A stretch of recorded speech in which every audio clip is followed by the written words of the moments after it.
всей армии Англии и Франции вместе Глава взятых. 6. Джон Нокс Молитесь знал, как воинственно. молиться агрессивно. Очень многие из нас засыпают, Вторая победоносная как только позиция, встанут на о колени. которой Господь сказал мне Стоит в моем начать сердце. читать Библию, и Это угадайте, что воинственная происходит молитва. в следующий момент. Мария, Наша голова королева лежит на Шотландии, Библии, мы говорила, спим, что такой она боялась молитвой молитв победить пламенного врага протестантского невозможно. теолога Джона Нокса. В самом чем- начале американской истории побеждали те генералы, которые молились воинственно. Как-то раз фермер, добираясь до военного лагеря, вдруг услышал очень серьезный и искренний голос. Подойдя ближе, он увидел Джорджа Вашингтона на коленях, его щеки были в слезах. Он молился Богу. Фермер вернулся домой и сказал жене: «Джорджа Вашингтона ждет успех. Американцы отстоят свою независимость». «Почему ты так думаешь?» – спросила его жена. Фермер ответил: «Я сегодня слышал, как он молится, Анна, там, в лесу, и Господь наверняка услышит его молитву. Он услышит, Анна, уж можешь быть уверена». Почему этот фермер был так уверен, что Бог услышит молитву генерала Джорджа Вашингтона? Потому что, и я уверен в этом, он молился воинственно. Судьбы многих людей зависели от его молитвы. Точно так же судьбы многих людей зависят от наших молитв. Перед сражением при Геттисберге, когда судьба нации была в подвешенном состоянии, президент Авраам Линкольн был молчалив и уверен. Его генералы хотели знать, почему. И вот что он ответил: «Я провел прошлую ночь в молитве к Господу. Он дал мне уверенность, что наше будущее – это победа, и что народ будет защищен». В наши дни генерал Эйзенхауэр как-то раз сказал: «Молитва дает тебе смелость принять решение, которое ты должен принять в кризисной ситуации, а затем уверенно отдать результат высшим силам». Молитва предназначена не для того, чтобы изменить мнение Бога. Он всегда хочет, чтобы мы были победоносными, все преодолевающими детьми Божьими, больше, чем мы сами этого хотим. Молитва необходима для того, чтобы изменить ситуации, обстоятельства и человеческие сердца.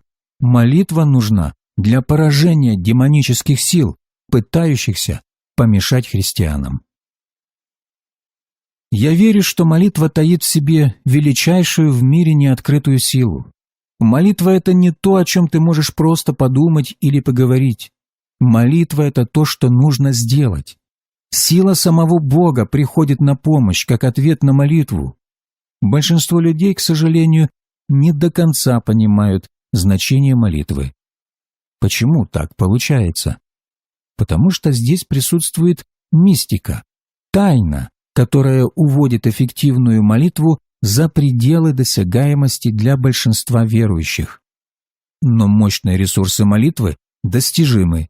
Молитва – это сила для того, чтобы ее использовать, инструмент для достижения желаемого, мощное оружие на поле битвы. Это становится ясно и понятно, когда мы читаем в Библии: «Наконец, братья мои, укрепляйтесь Господом и могуществом силы Его, облекитесь во всеоружие Божие». Это то, что молитва научит тебя делать, чтобы вам можно было стать против козней дьявольских.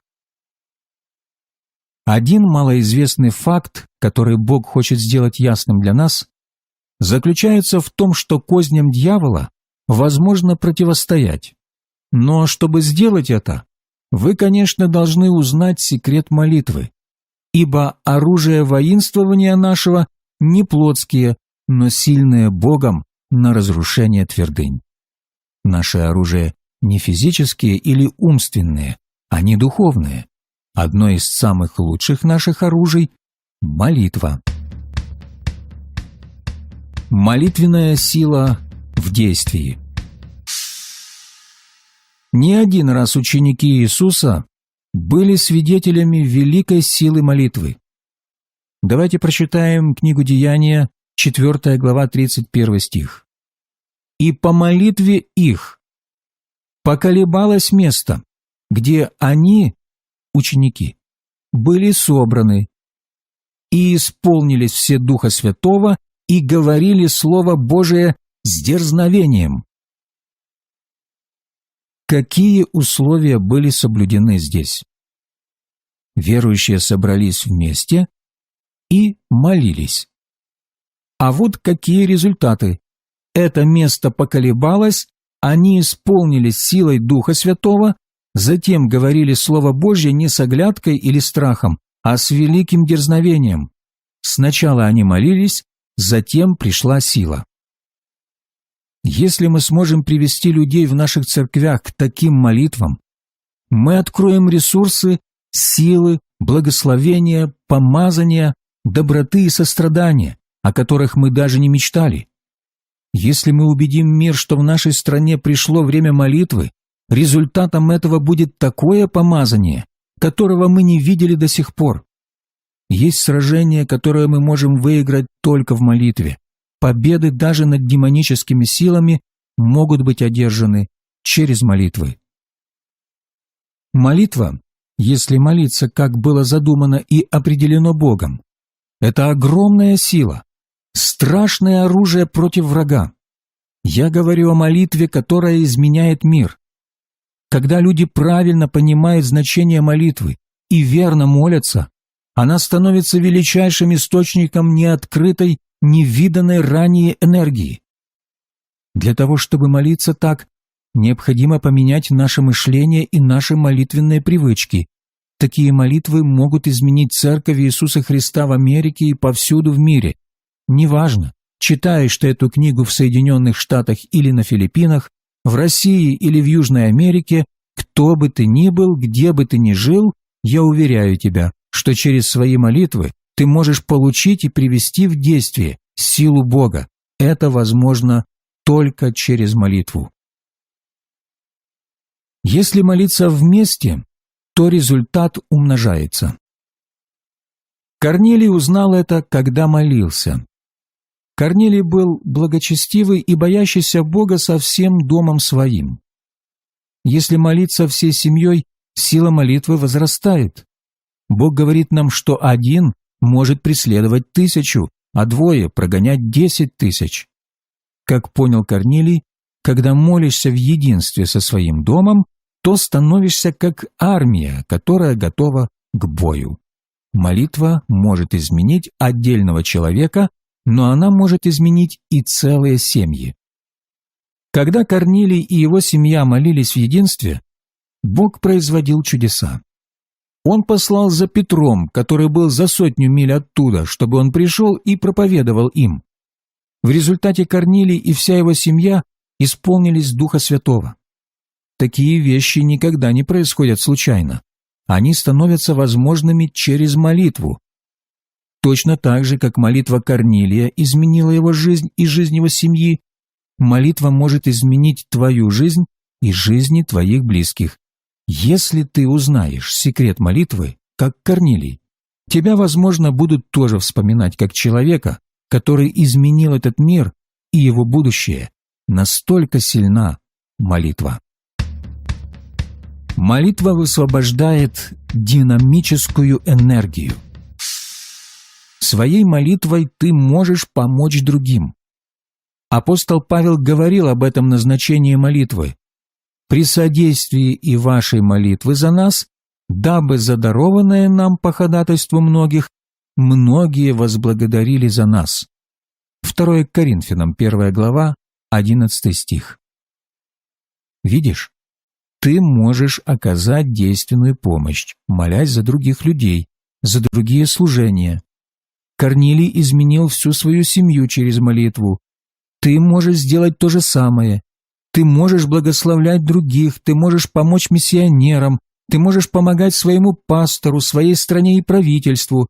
Все это и многое-многое другое мы сможем достичь через совместную молитву. Ты можешь молитвой буквально освобождать заключенных. Когда Ирод посадил в тюрьму Петра, написано: «Между тем церковь прилежно молилась о нем Богу». Бог ответил тем, что послал ангела, который и освободил Петра из темницы. Это сила, которая все еще доступна Божьему народу через молитвы. Тот же самый потенциал заложен и в молитвах твоей домашней молитвенной группы. Молись воинственно, молись агрессивно. Скажи: «Господь, я выступаю против коммунизма или порнографии или абортов или чего бы то ни было».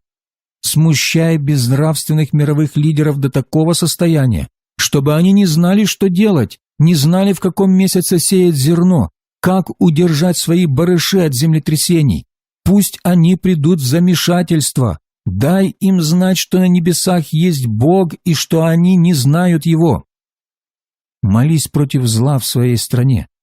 Многие клиники, занимающиеся абортами в штате Огайо, обанкротились, потому что один молодой служитель объявил им войну. Было нанесено столько убытков, что клиники преследовали его судебным порядком, пытаясь заставить выплатить $11,5 миллионов. Затем они увидели, что Род Парсли, а это был он, даже обрадовался по поводу назначенного суда и стал искать самых лучших адвокатов для защиты. Они испугались и решили замять дело.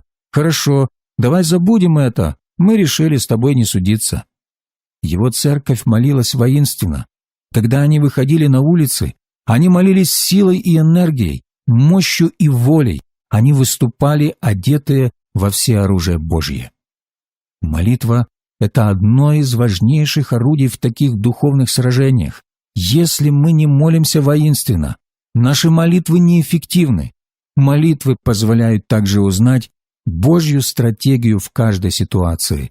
Останьтесь наедине с Богом и молитесь воинственно. Вы получите водительство и созидательные идеи от Духа Святого, которые принесут победу.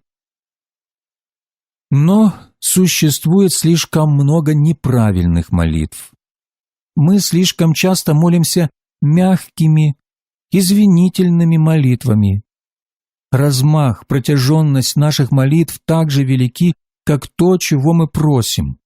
Бог хочет, чтобы мы достигли самых дальних горизонтов, какие мы только можем себе представить, и использовали всю силу и всю мощь, которую Он даровал нам, и все это в имени Иисуса. Значит, как вы можете видеть, молитва – это не просто последовательность слов. Молитва – это взаимоотношение с Богом и с Иисусом, Его Сыном. Молитва – это высказывание слов любви, лирической любви к нашему Господу и Спасителю Иисусу Христу. Молитва – это личные, близкие взаимоотношения с Богом. Молитва жива, молитва вдохновенна, молитва сильна, энергична, динамична. Молитва животворит того, кто молится. Но молитва – это не только духовное созидание, возрождение. Кроме того, молитва – это еще и ведение боя с невидимыми силами тьмы. Когда мы поехали на Филиппины, мы готовились построить большую церковь. Мы взяли с собой электроорган, пианино и другие подобные вещи. Наш багаж весил несколько тонн. Я думаю, что я единственный миссионер в истории, который взял с собой корзинки для пожертвований. Я только что побывал в церкви Орала Робертса, у него были такие красные симпатичные корзины, которые тогда еще были в новинку.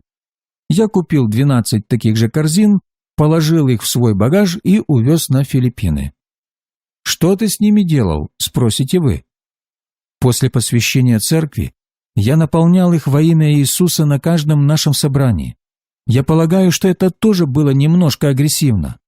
Но когда мы приехали на западное побережье, чтобы отплыть на Филиппины, мы обнаружили, что у докера ведет забастовка, и ни одно судно не выходит в море. Но в залив вошел голландский сухогруз, который шел в Манилу, и мы стали его пассажирами. Мы встретили другую семью миссионеров, которая уже ехала на этом судне тоже в Манилу. Они были методисты. Отец семейства был красивый, высокий джентльмен, и у них с женой было 5 или 6 детей. У нас тогда было еще только 2 мальчика. Я предложил: давайте будем проводить службу каждое утро все вместе. Он согласился. Потом я сказал: так как вы старше, вы можете вести молитву в первое утро. после того, как стюарды убрали со стола, за которым мы ели в гостиной. Обе семьи собрались вместе. Тот миссионер принес целую стопку каких-то книг. Он сгибался под их тяжестью. Он прочитал несколько строчек из одной из них и сказал: «Доктор такой-то сказал то-то». Затем он прочитал из другой книги какого-то либерального проповедника-писателя. У этого миссионера не было Библии. Вместо этого он зачитал несколько мест из 6 или 7 своих книжек, затем закрыл их и начал молиться. Он сказал: «Отец наш, мы так грешны, мы грешим каждый день, прости нам наши многие грехи». И все в таком роде. Когда он закончил, я чувствовал себя очень плохо. Я должен был пойти на палубу и глотнуть свежего воздуха. Это было ужасно. Но я думал, я помогу ему завтра утром. Будет моя очередь. На следующее утро у меня с собой была только одна книга – Библия. Я открыл ее и прочитал из нее. Затем я молился: «Слава тебе, Боже! Как прекрасно быть спасенным и быть миссионером на Филиппинах!» Я думал, это помогло ему. Так я думал до следующего утра, когда снова была его очередь. Он, должно быть, принес книг 20 на этот раз. Он вошел и положил их все на стол. И снова это было: «Доктор такой-то сказал это, а доктор такой-то сказал то-то». И он выдавал нам коротенькие выдержки из книг этих теологов. Затем он закрыл все эти книжки и стал молиться: «Отче наш, мы такие грешники, мы грешим каждый день, мы очень сожалеем о своих грехах». Это была точно такая же молитва, которой он молился перед этим. Он не вынес ничего из моего примера. Снова это было так печально, что я должен был пойти на палубу подышать немного свежим воздухом, и снова я сказал себе: «Я попробую завтра еще раз». Целый день я молился и готовился к следующему собранию, чтобы помочь и ободрить его. На следующее утро я читал Слово. Его маленькие дети просто влюбились в меня. Им нравилось слушать Слово. Я читал из Библии и молился пышной молитвой хвалы, победы и силы. Я сказал себе: «Уж будьте уверены, теперь-то он понял, как надо молиться». Но на следующее утро он принес даже больше книг, чем прежде. Он выглядел так, как будто занимался исследованиями целый день и всю ночь. Он сел и сказал: «Сегодня моя очередь». Потом он читал из книг, немного отсюда, немного оттуда. Затем он сказал: «Отец мой, мы полны греха, мы грешим каждый день». После этого я по-настоящему расстроился. Когда он закончил молиться, я попросил его выйти поговорить со мной. Я сказал: «Так, здесь на борту только 2 женщины, ваша и моя. Что это за греховные дела вы делаете каждый день? Не могли бы вы рассказать мне о них немного поподробнее?» «О, — сказал он, — я не сделал ничего плохого или греховного». «Хорошо, но вы же говорите, что сделали. Вы только что сказали, что весь день ничем другим не занимались, как только грешили. И я не вижу здесь на корабле ничего другого, в чем можно было бы грешить». Я буквально видел, как колесики закрутились у него в голове. Он сказал: «Но меня научили так молиться». «А вы что, не слышали, как я молился эти 3 дня?» – спросил я. «Но я никогда не слышал, чтобы кто-нибудь так молился, как вы», – возразил он. «Хорошо, послушайте меня», – сказал я. «У нас есть время измениться. Мы проведем 30 чудесных дней вместе на борту». Этот человек неузнаваемо изменился к нашему приезду на Филиппины. Он сказал мне: «Я не буду учить в библейских семинариях. Я не буду пастором церкви, я собираюсь поднимать новые церкви». Довольно долго он звонил мне каждый месяц и отчитывался: «Самрал, я провел здесь серию сильных собраний, построил им церковь и у них». «Замечательно. Теперь сделай то же самое и в другом месте», — говорил я ему. В следующем месяце он снова звонил и говорил: Я был здесь 4 недели. Было мощное пробуждение, и многие спаслись. Мы начали церковь и поставили пастора.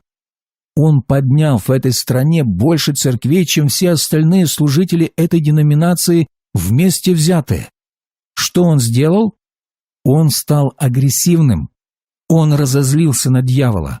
Он прекратил извиняться перед Богом.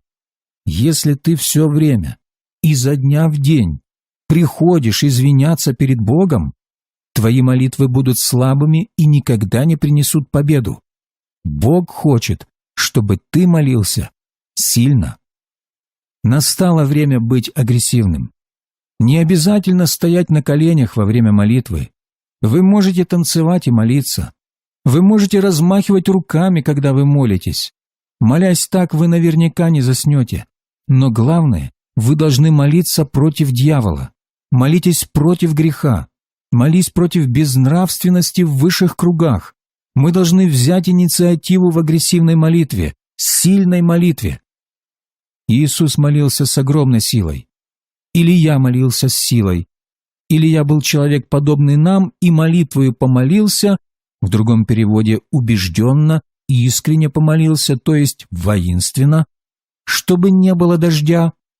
И не было дождя на землю 3 года и 6 месяцев, и опять помолился, и небо дало дождь, и земля произрастила плод свой. Написано в послании Иакова, 5 глава, 17-18 стих. Илия был простой проповедник, обыкновенный человек, как ты и я, говорил апостол Иаков. Но он поразил в бою 450 лжепророков. Он призвал огонь с неба. Это не была писклявая молитва. Он был в отчаянной ситуации. Поражение для него означало смерть. Но умер не Илия, а 450 лжепророков, и Илия убил их своим собственным мечом. Илия повернулся воинственно и сказал: «Дождь, не приходи сюда 3,5 года, я повелеваю, мне дана власть». Хотели бы вы быть способными на такое? Там не было дождя ровно столько, сколько сказал Илия в своей молитве. Держу пари, что его было слышно за милю. Он не был таким маленьким, сладеньким, мягким, которого и не услышишь из-за какого-нибудь шепота или ветерка. Люди, которые говорят: «Я не могу молиться громко», так орут на своих детей, что у тех почти лопаются барабанные перепонки. Почему же они не молятся громко? Дьявол мешает им. Он не хочет, чтобы они молились громко. Он вкладывает страх или гордость в их сердца. Бог хочет, чтобы его дети узнали, что настало время быть агрессивными по отношению к дьяволу. Прежде всего, вы должны стать агрессивными в вашей молитвенной жизни, чтобы побеждать в остальных сферах жизни. Когда вы начнете молиться всерьез, Бог ответит вам. Я молился: «Господь, как мы можем перейти от обороны к наступлению навсегда?» Я ненавижу оборону, попытки как-то огородить себя. Я это ненавижу. Я лучше всегда буду брать инициативу в свои руки, особенно против дьявола. Заставьте его бежать все время.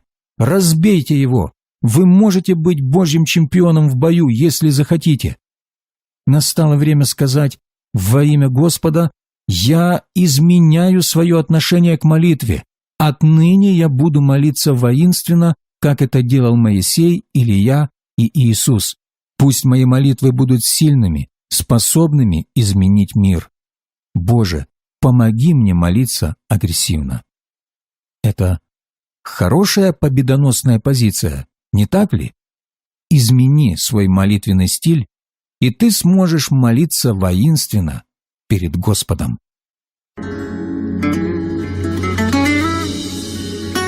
Молитва непобедима.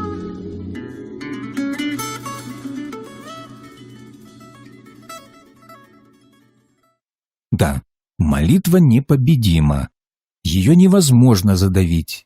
Никто не может помешать молитвенной силе или остановить ее. Правители великих держав изменяли и отвергали законы и указы под влиянием молитв. Безбожные управители Вавилона побудили царя Дария попытаться унизить силу молитв Даниила, бросив его в львиный ров. И львы не тронули Даниила, живое доказательство непобедимой силы молитвы. Подлый Аман узнал, правда, слишком поздно, непобедимую силу молитвы. Все его манипуляции привели только к тому, что его повесили на виселице, которую он сам построил для своего врага. Так было всегда. Молитва может разбить врага и развеять злые силы. Молитва строит Царство Божье. Бог всегда этого хотел. Молитва действует в жизни тех, кто приготовил себя Богу как чистый, праведный сосуд, в котором пребывает Его Святой Дух, в жизни которых эгоизм и самодовольство искоренены. Именно те, у кого повышенный интерес к материальному постепенно увял и духовная жизнь находится на первом месте, Бог выбирает, чтобы проявить свою неограниченную силу. Злые, возвеличивающие сами себя силы правят миром, в котором мы живем. Политические и экономические, жадные до власти, они непреодолимы для человеческих возможностей. Они несдвигаемы, неукротимы, непобедимы и неподатливы, но все они бумажные тигры перед лицом помазанной молитвы. Перед Второй мировой войной Франция верила, что линия укрепления Мажино непреодолима. Германия доказала, что это не так, просто обойдя ее с двух концов. Германия верила, что ее тактика блицкрига непобедима, но она узнала, что ее самые отборные войска отступают перед превосходящими силами. Наш враг верит, что он непобедим. Но когда вы и я откроем секреты и познаем превосходящую все силу молитвы, по-настоящему непобедимое всеоружие Божье, оборонительную и наступательную мощь молитвы, мы сможем сражаться против врагов Бога, врагов праведности, с уверенностью, с радостью, а главное, с такой эффективностью, какой мы еще никогда не видели. Когда мы сражаемся в божественной силе, силы этого мира терпят поражение. Все, что может противопоставить нам этот мир, будь то политика, экономика или даже военная мощь, должно склониться перед молитвой. Молитва ни с чем не сравнима. Сила молитвы не изменяется. Она стоит, когда все другие силы потерпели крах. Мировые системы изменяются, идеологии изменяются, соотношение мировых сил изменяется, экономические отношения изменяются, но сила молитвы, которая реальна для нас, сила, которая истекает от Всемогущего, от Творца небес и земли, она никогда не потерпит крах. Она непобедима. Друзья мои, секреты молитвы могут быть открыты, и когда вы узнаете их, они наполнят вас живой энергией. Вы в действительности будете способны поднять крылья, как орлы, и не утомиться, как об этом сказано в книге пророка Исаии, 40 глава, 31 стих.